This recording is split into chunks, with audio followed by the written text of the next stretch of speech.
Значи, како што најавив, како гостин денеска го имаме Ѓорги Ѓоргиевски, ентузијастичен истражувач на мегалити, енергетски места и археологија генерално. Со Ѓорги ќе разговараме само аудио, бидејќи имаме проблеми со конекцијата, но видеото ќе биде збогатено со материјали кои што самиот Ѓорги ни овозможи да ги имаме од местата кои што ги има посетувано. Ѓорги, добре дојдовте на каналот Татунчо. Добро вечер, Владко, добро ја најдов. Поздрав до вас, благодарам за поканата, за учество на вашиот канал и поздрав до вашите гледачи. Кажете ми сега на почетокот, што е тоа фасцинантно во археологијата, во историјата, во мегалитите генерално, што вас ве привлече на почетокот за да почнете со нивно истражување? Видете, како љубител на природата, од своја рана возраст, јас шетам и лутам по Прилепските планини, кои, ќе кажеме за гледачите кои не знаат, Прилепскиот крај и околните планини се прилично поголем дел карпести, односно голи. Ние немаме шуми големи, но затоа имаме и едно големо археолошко богатство. Така да имаме исто така голем број на мегалитски форми, односно, така да кажеме за гледачите кои не го знаат тоа, мегалитски форми се камени форми, на кои имаме човеколики и животински форми изображени во самите карти. Но од тие од секогаш ми го привлекува, моето внимание ме интересираше кој ли ги направил, кога се тие направени, како се правени, толкави во такви огромни димензии, и тоа остана се до ден денешен загадка, но самите тие прашања ме поттикнаа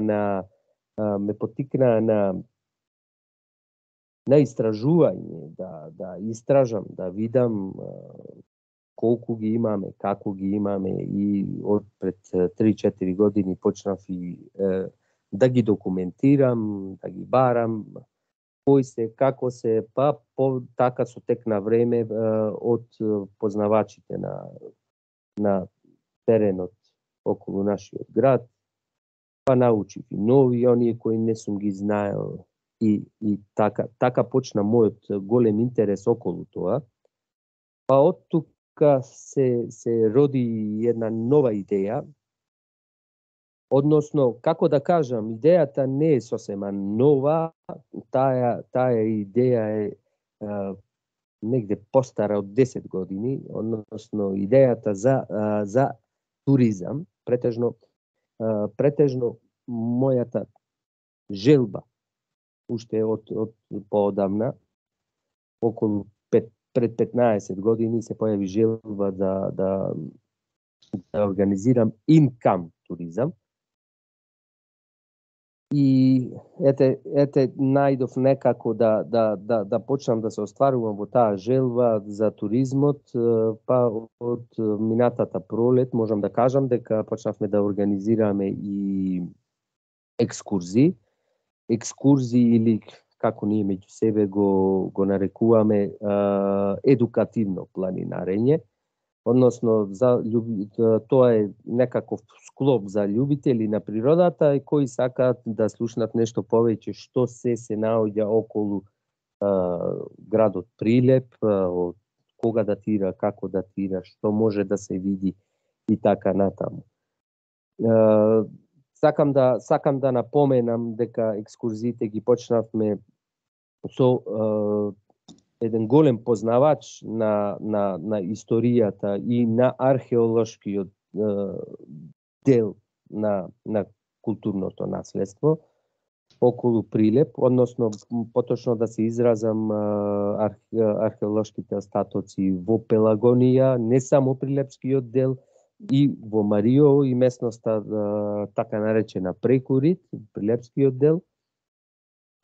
Тоа е господинот Тренчо Димитриевски, кој е воедно и создавач и уредник на порталот pelagon.mk, кој е портал доста богат со разни содржини од овој тип, од археологијата. И е голем истражувач, можам да кажам, неколку деценијски истражувач. Така да почнавме да организираме екскурзии и исто вие знаете и сега имаме некои преговори, договори, разговори, ако би можел да кажам, со господинот Димче Ацков од Велес, да, како да кажам, да отпочнеме и еден нов правец, исто така, во овие екскурзии, посета на енергетски места и овие мегалитски форми, исто така, ако би можеле да ги вклопиме. Така, она што сега неминовно ми се наметнува како прашање е конкретно за мегалитските структури, затоа што слоевите од антиката или од средниот век се очигледни и ги препознаваме, затоа што се културолошки слоеви кои што ни се помалку или повеќе познати, но оние кои што одат во праисторијата, значи во неолитот или палеолитот, според вас, колку наназад во времето одат, значи пред колку време се изградени тие неолитски, односно тие мегалитски градби и кој би можеле да бидат евентуалните градители? Па, видете, еве конкретно кога зборуваме за нашиот терен,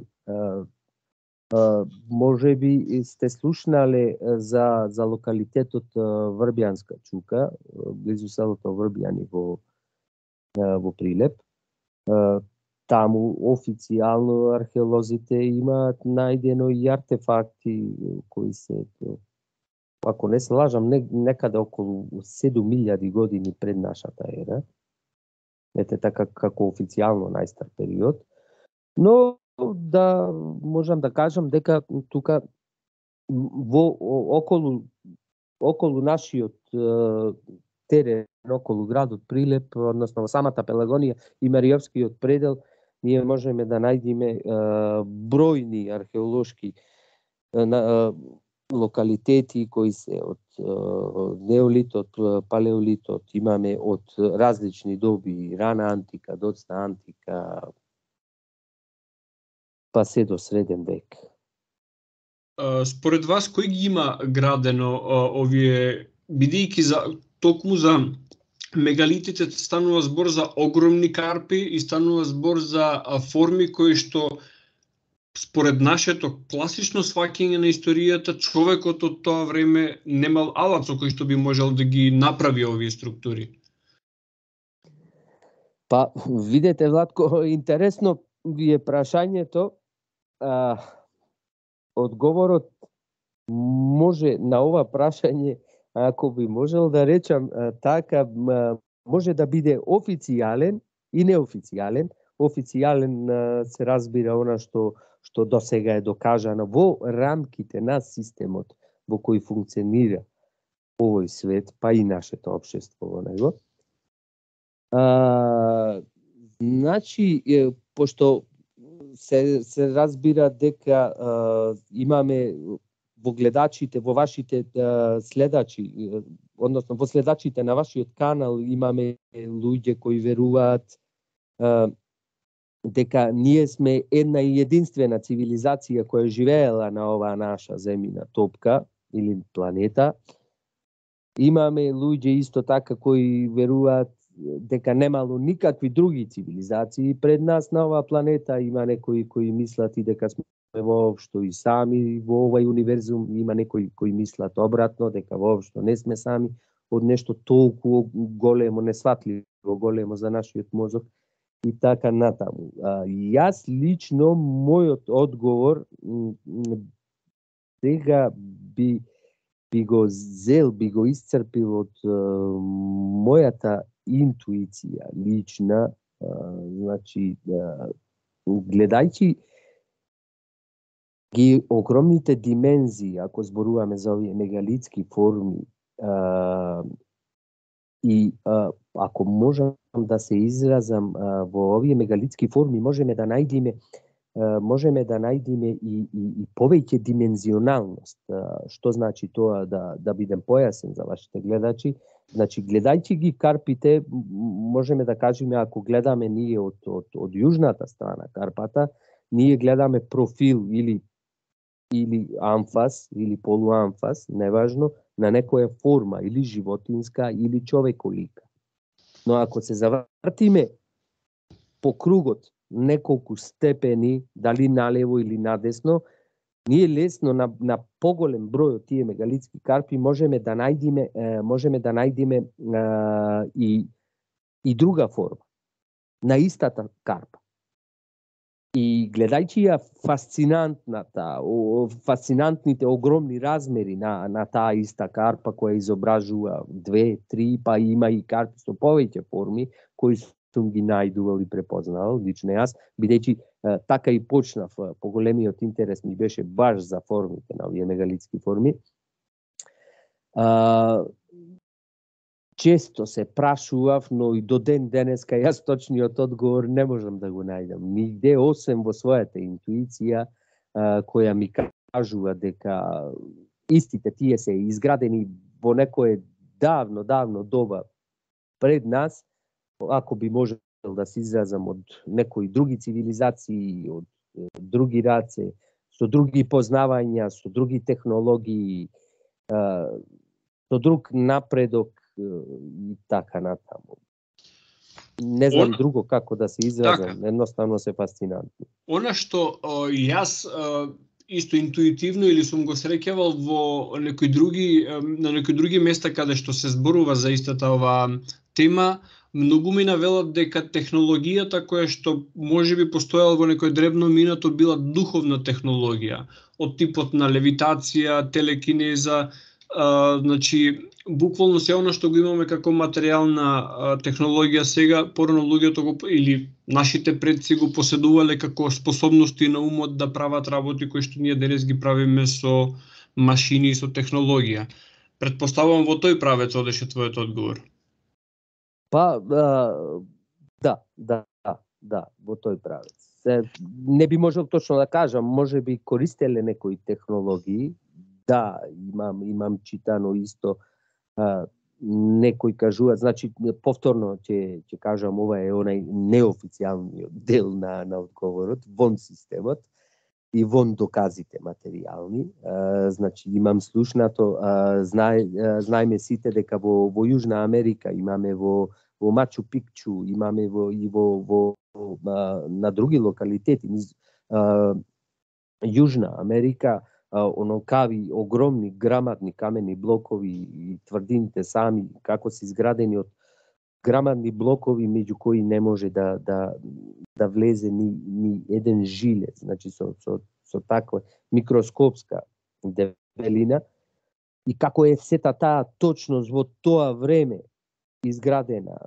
Значи ние имаме и тука кај нас кои воопшто не се актуелни, но имаме исти или слични такви локалитети со такви градби импозантни. И јас имам најдено како одговор, комуницирајќи со луѓе вака на вакви теми, имам слушнато дека во некое време луѓето и поседувале некоја течност која поливале врз карпите, после која омекнувала, па така биле редени и така се добивале тие форми и така да се вклопуваат една во друга парчињата или карпите. Потоа имам исто, повторно ќе кажам, во неофицијалниот дел, има исто едно тврдење и од наш еден човек, македонец, тој кажува дека тоа луѓето кои поседувале и во антиката, дека познавале технологија на горење на водородот, па така ги топеле карпите и така многу полесно ги обликувале после после ладењето ја добивале таа форма во вид посакуван од нив кога стврднувала самата карпа. Што е од тоа точно, ни јас, ни ти, ни вашите гледачи, мислам, не би можеле да кажат сега, останува сето тоа на интуицијата, на имагинацијата на секој од гледачите лично.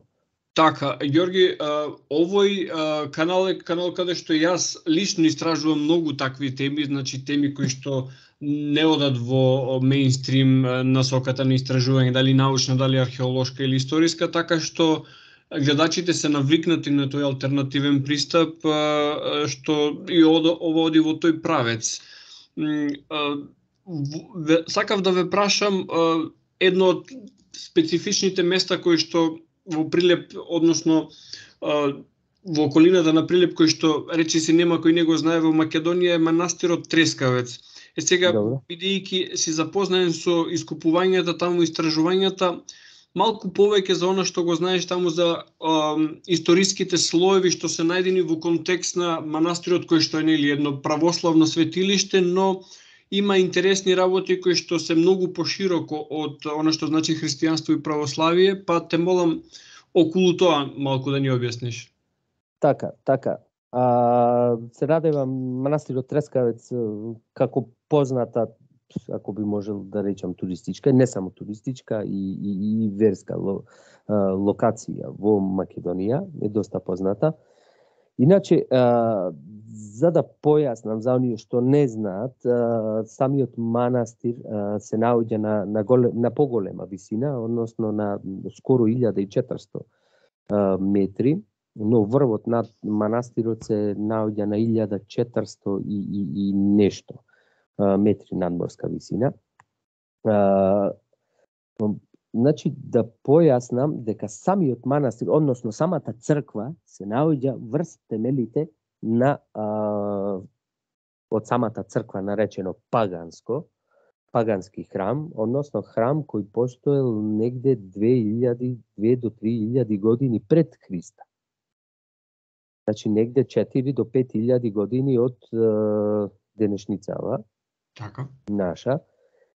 Значи самиот храм е изграден на основите, на базата врз тој праисториски храм.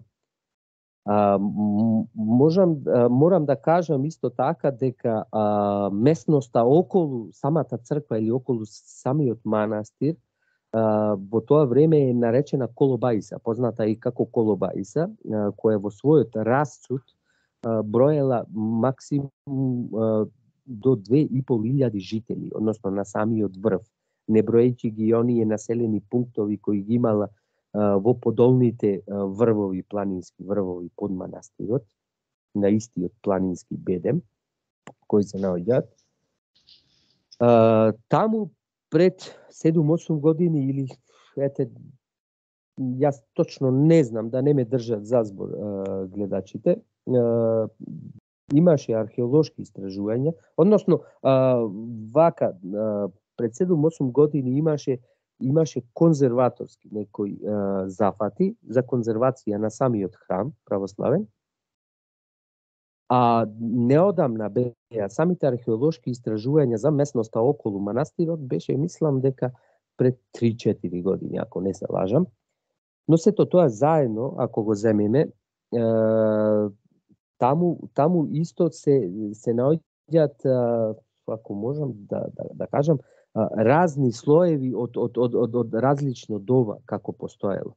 Значи, можеме слободно да кажеме и она официјалната страна на археолозите исто ја потврдува дека таму има континуирано живење од 4 до 5000 години. Она за кое тие тврдате точно, за порано веќе никој ништо не кажал, а сигурно било и порано. Значи, видете, како докази за ова што зборуваме со вас, таму се пронајдени со самите ископувања внатре во манастирот, од самиот влез во левата и во десната апсида, односно од левата и од десната страна, се пронајдени по неколку гробови од двете страни. Ископувајќи, така почнувајќи да копаат, и то мислам дека тоа било во потфатот околу утврдување на темелите на храмот, па се најдени неколку гроба.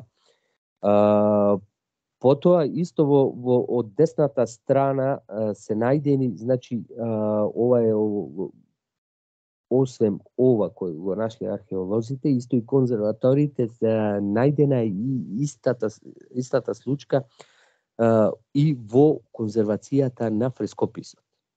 Односно, на самиот фрескопис можеме да забележиме со голо око некои 3-4 различни слоеви кои датираат од различен период. Значи зборуваме за слоеви кои што се предхристијански, вклучително и за откриените гробови, така? Видете, за откриените гробови може би да има, јас со сигурност не можам да кажам од кој период се, а во фрескописот тие се точно веќе од изградбата на манастирот како православен, како христијански храм. Так. Во фрескописот. Пошто видете, јас колку што знам, не сум сигурен дали археологијата тоа има некое точно или приближна некоја представа како изгледал тој така наречениот пагански прастар храм и дали има некои остатоци од него, но сите знаеме, тоа е добро познато дека тој самиот е изграден врз темелите на стариот храм. Она што би требало да биде општо познато е дека поголемиот дел од старите храмови, макар да се тоа христијански, исламски или еврејски храмови, се градени на основата на на древни храмови, заради тоа што древните народи знаеле да ја осетат и да ја доловат енергијата на местото и токму на такви места каде што се енергетски јазли да ги градат овие храмови кои што многу веројатно во минатото имале поинаква функција од она што е типичен храм во денешницата, значи биле еден вид на енергетски жаришта кои што имале практична функција, па претпоставувам по таа логика многу стари цркви, џами или синагоги се изградени врз такви места, затоа што енергијата е присутна како во минатото, така и денес е присутна. Да. Јас знам дека вие истражувате многу за енергијата на овие места, така што кога ќе зборуваме за одредени локалитети, би сакал да нагласите и за каква енергија се чувствува кога сте таму, затоа што знам дека сте биле на повеќето од овие локалитети лично. Например, вие сте биле на локалитетот Ѓаволски рид. Што можете да ни кажете за тој локалитет кој што е многу интересен и има вакво загадочно име? Па видите, Латко, прашањето, да. Јас точно не можам да се потпрам на никаков факт, односно јас не сум ни запознаен онај официјалниот дел што кажува дали воопшто археолози таму истражувале нешто, работеле и доколку работеле, јас не знам дали има некој пронајдоци што официјалната археологија кажува за тоа, но посетувајќи го тоа место можеме да видиме моментално само парчиња од тој зид, односно некои остатоци. Има 3-4 остатоци од тој зид. Од околу има по 3-40 до 50 метра такви остатоци, на кои не можеме да му ја определиме ни висината која е имал своевремено кога бил изграден.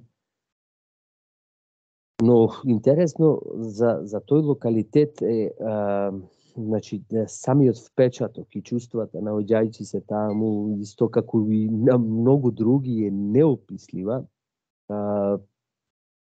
Самата енергија која владеи, а доколку бараме одговори на тоа од кого биле изградени, како биле изградени, како кажав, јас можам да го изберам онај неофицијалниот дел од одговорот, како што рековме.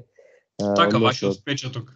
Да се потправам само врз својата интуиција и да кажам да помислам дека ова е изградено од некоја надчовечка, ако може да ја наречеме раса, од друга цивилизација, од некој далеку пред нас кој поседувал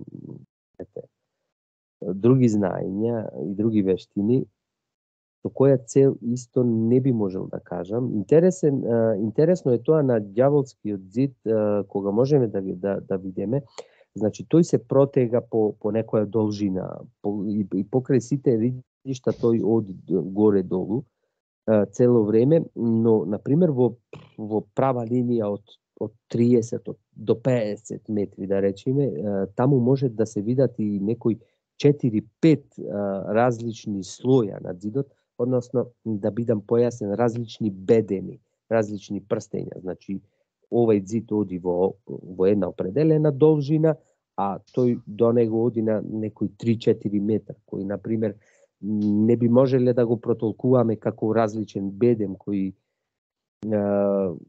како по основа знаеме сите утврдувања на цареви, на кралеви и на некои високодостојници во одреден период на своето живење, действување и управување.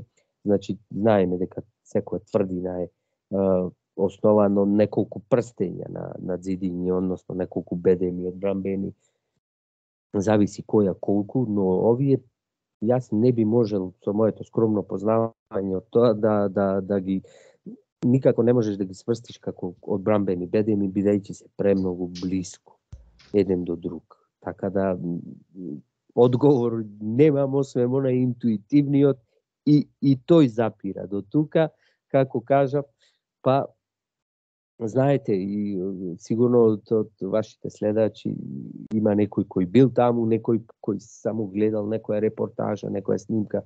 Тоа е стварно фасцинантно да се посети, уште пофасцинантно и повпечатливо е да се биде, да се поприсуствува на тој локалитет, на тоа место и да се почувствува таму таа енергија. И за одговор друг и не знам, можам да кажам. Так. Друг локалитет кој што мене искрено ми падна во очи, значи ми остави впечаток, беше Царска палата. Значи вие неодамна со мојот соговорник Дим Чацков исто бевте таму. И таму, како што видов, станува збор за сериозна градба со сериозно добро изработени камења, значи се гледа човечка рака која што имала и план и замисла што треба да биде тоа. Така што повторно, што имате видено таму, какво е чувството да се биде таму, навидум каква градба и така. Па видете кратко, локалитетот се наоѓа во Мариовскиот дел и се наоѓа доста високо, ете како што добриот познавач на оваа тема, господинот Тренчо Димитриевски, со факти го кажа, значи самиот локалитет се наоѓа на некои 1472 или 75 метри надморска висина и е единствен со таа висина во која се наоѓа Царска палата. Со сите тие прикладни објекти кои биле пропратни објекти за царско живење. Тоа е доста високо, фасцинантно место, најдени се баш и самиот Тренчо Димитриевски како истражувач долгодеценијски, тој го пронајде овај локалитет, за кој покасно соопштил и на официјалните лица од археологијата. Таму потоа се извршени и археолошки ископини и утврдуваат таму дека се работи за царска палата, а интересно е тоа што не знам дали вие латко сте информирани, во подножието на истиот врв се најдени 3 штита, 3 воени штита со сонцето од Кутлеш, 16 кракото, нашето македонското. Исто долу во подножието се наоѓа царска гробница во кружен вид, во кружна форма, која е од македонски тип. Значи, диаметарот на тој круг е 30 метри, е огромна, импозантна гробница. И, значи, сето тоа подножје под овој археолошки локалитет е доста богато, кое не е ни, па можеме да речеме, ни 1% истражено. Или да не си играме еве со цифри, можеме да речеме дека многу малку е истражено. Штом опфаќа, значи штом се најдени артефакти од македонскиот период, претпоставувам дека би било најмалку 3 век пред наша ера, затоа што тоа е 3-4 век пред наша ера, златното време. Да. Почетоците, значи, на македонската династија се одат наназад мисечини до 7 век, така што можеме тука некаде да во тој распон да го бараме тоа, но како што и вие кажувате, за тоа има луѓе кои што се стручни, кои што треба малку повеќе да истражуваат. Ваквите ентузијастички разговори треба да бидат само поттик за тие институции кои што официјално работат на тоа да обратат малце повеќе внимание и да речеме на медиумите да направат репортажи, документарци и слични работи, затоа што претпоставувам многумина од нашите гледачи за дел од овие локалитети немаат ни слушнато. Една исто интересна градба која што претпоставувам со активностите на Семир Осман Агиш во Босна и со босанските пирамиди, ентузијазмот за пронаоѓање пирамиди насекаде надвор од Египет стана поголем. И таква една пирамида за која што ние ќе дадеме и видеозапис и фотографии од вашата посета е пирамидата Островица. Таа се наоѓа во Свети Николско, па некој збор за пирамидата, бидејќи е интересно да се слушне каква е таа пирамида, тространа, двострана, бидејќи јас не сум бил, буквално се ме интересира во врска со неја. Така. Па видете, се работи за објект од, не знам дали да го наречам археолошко, како археолошко богатство, но објект од онај дел на енергетски места, како ги навекуваме во ова интервју со тебе. Значи, самата пирамида не може да кажеме дали е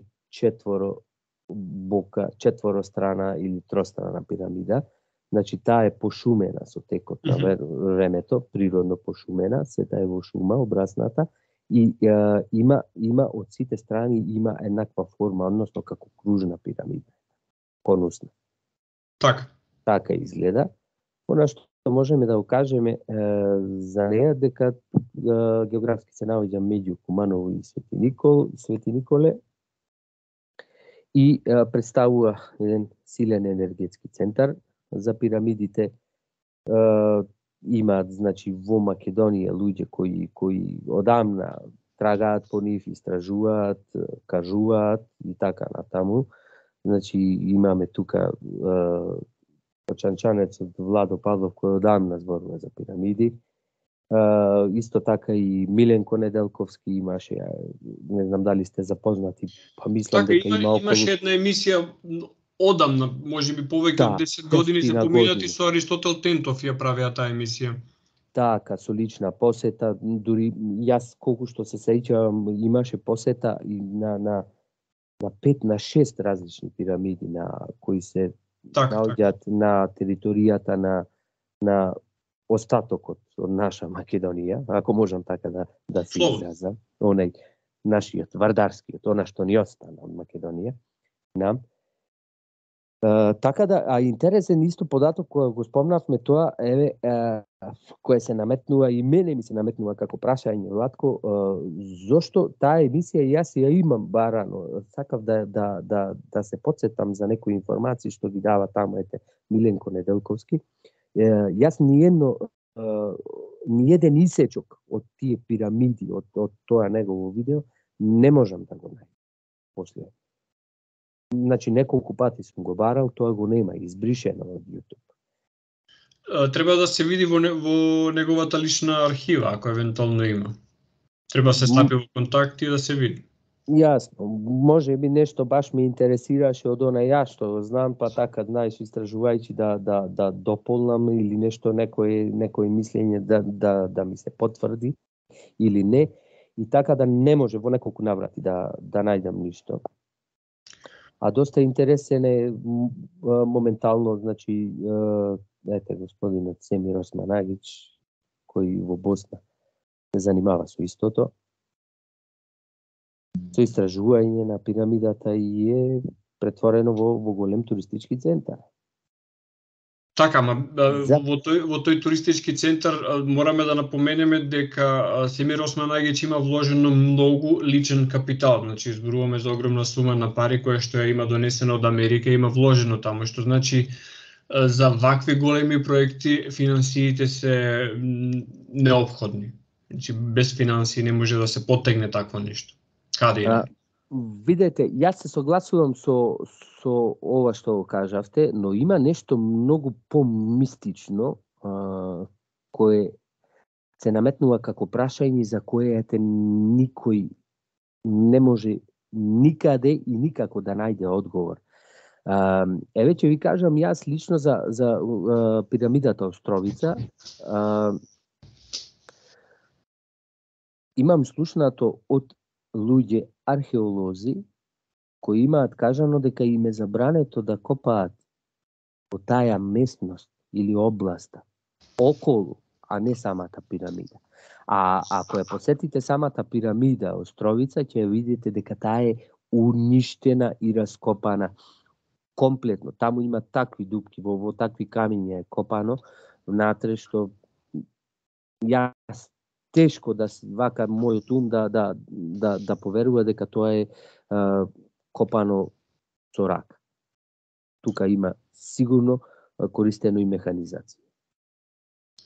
И што ме користена механизација, сигурно не се ни диви копачи, туку сигурно е сериозна екипа, значи сериозна институција заради тоа. Сега не можеме да бидеме сигурни кој и кога, но сомнежот постои. Сомнежот постои, да се надоврзам на ова последно што го кажавте. Јас познавам, односно жителите на град Прилеп знаат за сериозни ископувања на археолошки локалитети со механизација илегално. Така да во оваа држава, во овој систем, ова како што е моментално, тоа сето е отворено. А најдобро би било да биде сето тоа под земја, затоа што така ќе биде најзаштитено и кога не би чекал никој, би чекал некои подобри времиња, затоа што буквално лошите времиња на таквите места донесуваат само штета и подоцна ќе пронајдеме артефакти кои што дали се од Прилепско или од Свети Николско или од било каде во Македонија ќе се најдат во светските музеи. Така, апсолутно. Знаете, дури и официјалната археологија го прави истото, многу пати однемање средства или можеби од други причини, или како и да е, тоа не е важно. Најдено е докаде што е најдено, ископано е докаде што е ископано и после тоа е оставено така и затрупано со земја да би останало во истата состојба како што е најдено. Тоа е најдобро доколку се нема понатамошни средства за конзервација на истите. Еден локалитет кој што од сликите кои што ми ги имате пратено ме фасцинираше со неговата големина, значи големината на камените форми е локалитетот Баба. Па да ни објасните каде се наоѓа и што всушност представува. Па локалитетот Баба тоа е еден крак од планината Бабуна, кој го дели Прилепскиот и Велешкиот дел, така да се изразам. Значи се наоѓа на 2 до 3 километри од самиот излез. Ма нема ни 3, некои 2 километри од самиот излез на град Прилеп. И што е интересно за тој локалитет, што можам јас да кажам, таму имаме исто така огромна, ако можам да се изразам, значи да кажам дека таму исто и археолошки со артефакти, со докази е најден еден огромен континуитет на живење и населување на целиот тој простор. Значи, интересно е тука, кога сме околу ова што го спомнав, можам да кажам околу град Прилеп, сите оние планини што го обкружуваат од трите страни, исток, север, североисток и југоисток, само тие делови се знаете, само од тие страни град Прилеп е обкружен со планина, а од другата веќе почнува котлината Пелагонија. Значи целиот оној планински венец со кој е обкружен Прилеп, тука имаме безброј документирани археолошки локалитети и тие сите се во непосредна близина и од различни периоди, можеме да кажеме не само за локалитетот Баба, таму сите се имаат континуитет од неколку илјади години населување. Еден регион во Македонија кој што го спомнавме покрај пирамидата, тој Свети Николско, кој што во антиката всушност не бил Свети Николе, туку бил Бела Зора. Се претпоставува дека бил седиште на македонските кралеви по падот на империјата на Александар Македонски. И тука има една интересна структура или геоглиф, кој што пред неколку години стана интересен затоа што некои ентузијасти го имаат забележано на Google Earth. Так. Што представува тој геоглиф? Значи, од озгора гледан се гледа како еден вид на М буквата во некаква форма, додека на самото место како изгледа и што е всушност тоа, дали е процеп во земјата, дали е ораница или? Па видете, тука имаме исто различни тврдења од различни групи на луѓе.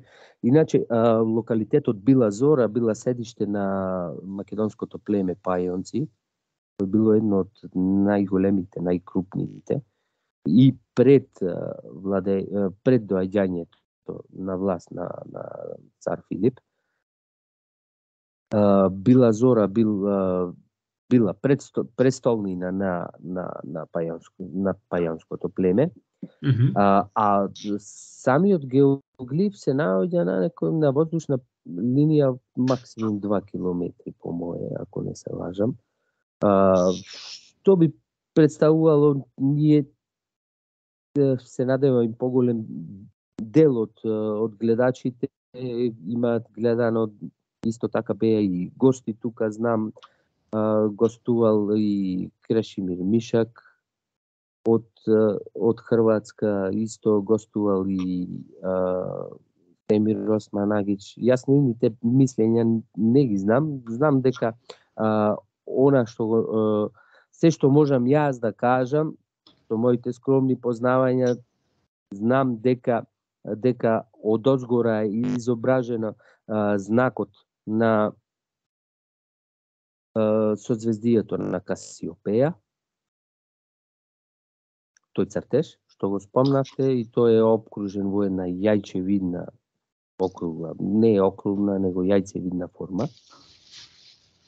Ете кажува дека тогаш екипата со хрватските истражувачи, не само хрватски истражувачи, јас колку што сум запознаен, тоа време присуствувале голем број на истражувачи од светот, и не само хрвати и македонци, туку од различни националности ширум светот.